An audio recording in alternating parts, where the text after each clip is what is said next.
طبعا بعد ما شفنا المؤتمر الصحفي ومؤتمر تقديم اللعيبه وصفقات نادي الزمالك الجديده كانت حاجه حلوه، حاجه حلوه انك شفت اللعيبه وشفت المدرب وشفت ان في مجلس بيشتغل بمنظومه، مجلس بيشتغل باحترافيه، مجلس الكابتن حسين لبيب قاعد يمكن في الصف الثاني وجايب رموز نادي الزمالك، وكابتن كمان درويش في الصف الامامي ورموز نادي الزمالك. حلو ما فيش الانا، حلو ما فيش الكبر، حلو ما فيش واحد يمسك المايك يشتم في عباد الله، مفيش واحد يطلع يشهر في عباد الله، مفيش واحد يطلع يقول انا وابن اللي جاب وابن اللي سوى وابن اللي عمل، ما سمعناش ده كده خالص. سمعنا مجلس طلع يتكلم عن انجازات المجلس والجمعيه العموميه، طلع يقول احنا عملنا كلنا، ما حدش عمل بالاسم غير نادي الزمالك، وشكروا كل من ساهم بالفلوس او بالمجهود او اي حد ساهم في نجاح نادي الزمالك. نادي الزمالك كان بيمر بفتره عصيبه جدا من ايقاف القيد وعليك ديون وعليك حاجات كبيره قوي، بل بالعكس المجلس في 100 يوم عمل حاجات ممكن ما كانتش تحصل مع ناس ثانيه كتير.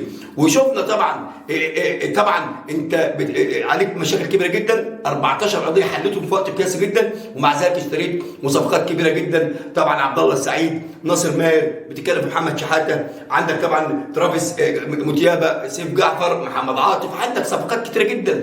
بس يمكن الصفقات اللي وجهه نظري في نص الملعب كتير قوي يا جماعه. يعني انا كان نفسي يكون في عندك في الجناح الشمال مكان مصطفى شلبي يكون معاه بديل، عندك لازم رؤى يمشي، لازم كان في لعيبه تمشي، كان ممكن عمر جابر كمان يمشي، لازم الرؤى اللعيبه دي مشيهم باي مبالغ، يعني انت محتاج فلوس، وحاليا كمان مشكله قضيه كهرباء، الحق خد منه الفلوس. انا سمعنا انه بيفاوض المجلس الحالي طبعا يدفع الغرامه بدون الفوائد، خدهم احنا محتاجين فلوس، خد انت محتاج عمله معاك دلوقتي تقدر تدفع للعيبه مقدمات، وتقدر زي انت في صفقه واثنين وثلاثه تقدر تجيبها تاني. كنت اتمنى يكون رمضان صبحي، يعني احنا جبنا لعيبه كتير قوي في وسط الملعب، كان نفسي لا احنا ممكن نستغنى عن اثنين ثلاثه وندفع عليهم جزء غرامه ونجيب رمضان صبحي، هيبقى عندك فريق يضرب نار. بس بنقول مع ذلك ايه، الفرقه حلوه مع مدرب كويس، اللعيبه في تركيز على نص الملعب، دي مهم جدا على فكره، لان نجاح اي فرقه من نص الملعب، نص الملعب ده كل حاجه، هو ده اللي بيساعدك في الدفاع وهو ده اللي بيساعدك في الهجوم. نص الملعب هو اساس فوز اي فريق قبل الدفاع، لان ما يبقى عندك نص ملعب جامد دفاعيا مش هيخلي في كره تروح للدفاع، دايما بيبقى فيه خط صد في نص الملعب بيقابل الكره على طول. لما بيبقى عندك خط نص ملعب كويس هجوميا بتلاقي اول محطه بنقل الهجمه والتحولات السريعه بتبدا من نص الملعب. فانت الحمد لله عندك عبد الله السعيد بيلعب 8 و10، عندك اوباما، عندك طبعا ناصر ماهر، عندك لعيبه كتير جدا بتلعب في المركز ده غير نص الملعب المدافعين، عندك طبعا نبيل عماد دونجا، وعندك اللعيبه دي. فاتمنى يلحقوا بس يلقوا يمشوه باي مبلغ، وانا عارف ان مفيش حد عايز يشتريه، بس نلحق نبيعه، حتى ممكن نبيعه معاه هديه يعني اي حاجه، لان انا اسف مع احترامي احنا دمرنا نفسنا،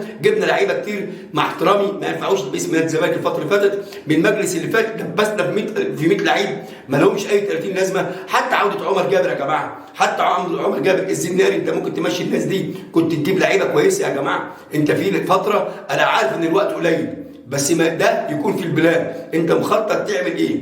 فنادي الزمالك طبعا اللي عجبني ان المؤتمر والاحترام والناس اللي بتطلع تتكلم، شفنا خطه واضحه، اليد طالعه تتكلم، الطايره طالعه بتتكلم، كل واحد بيتكلم بشياكه، كل واحد بيتكلم باناقه، وجود شيكابالا، وجود اللعيبه، وجود الرموز، مفيش حد تفوه بحرف بيسب ولا بيشتم. كنا زمان بنسمع عن مؤتمرات سب وقذف وتشهير ويعني قله ادب، لكن لا، بصوا بقى، هو ده نادي الزمالك، هو ده القيمه، مش عزبه. نادي الزمالك مش عزبه، كان ملك شخص كان بيعمل اللي هو عايزه، كان ملك شله تطلع تطبل له، كان ملك ناس تطلع في القناه يطلعوا يتكلموا بس يطبلوا. لا دلوقتي ما فيش، القناه شغاله وكل واحد بيشتغل، والمنظومه كامله فيها احترام، في مجلس اداره، في كتيبه بتتكلم باسم المجلس مش بتتكلم باسم اوساط، حلوا مشاكل كتير، عملوا حاجات حلوه قوي. نادي الزمالك ومع ابو ميز اعتقد هو في التصريح له قال انا كان نفسي اشوف اللعيبه ده حقه، وكان نفسه يختار، بس انت هتختار ازاي وانت اساسا ما تعرفش اي حاجه على الدوري المصري، ما تعرفش اي حد على اللعيبه مين الحلو عندك ومين الوحش.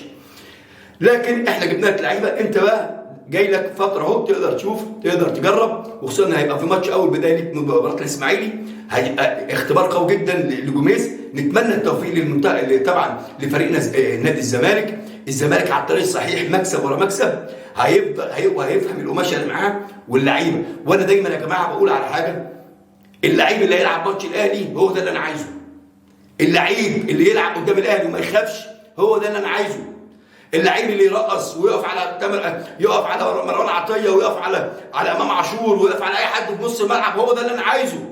هي دي لعيبه نادي الزمالك، هي دي لعيبه تستحق. في لعيبه كانت جت نادي الزمالك ركابها يوم ماتش الاهلي والزمالك ركابهم بتتخبط في بعضها. ومعلش احنا ما بنلعبش، حتى اللعيبه دي حظها ما لعبوش قدام جماهير، ده من غير جماهير كانت ركابهم. امال لما كان الاستاد يبقى فيه 90,000. بالعكس انا عايز لعيبه زي عبد الله السعيد، محمد شحاته، كان نفسي يبقى محمود صابر كمان موجود، كان نفسي يبقى موجود، كان نفسي نجيب كمان 2 3 لعيبه من فلسطين فيهم لعيبه حلوه، جمع وهات. بالعكس ونشوف مكان مصطفى شلبي واحد. واتمنى يكون رمضان صبحي، انا مش هفقد الامل، واتمنى اصحى الاقي رمضان صبحي لعيب كبير، هو لازم يتنازل كمان. خلي بالك يا رمضان صبحي، انت اللي هيحييك نادي الزمالك. الاهلي دمرك اعلاميا جماهيريا، مش سايبينك يعني، مع احترامي شديد او امام حصل ولا اي حد مشي عادي مشي، لكن النادي الاهلي بيفرمك بيدفنك، واظن انت اتدفنت. ففرصه عمرك هو ده النادي الوحيد اللي هيكبرك، نادي كبير بقيمه نادي الزمالك، فانت لازم تتنازل عشان تكبر مع نادي الزمالك. نتمنى التوفيق لنادي الزمالك.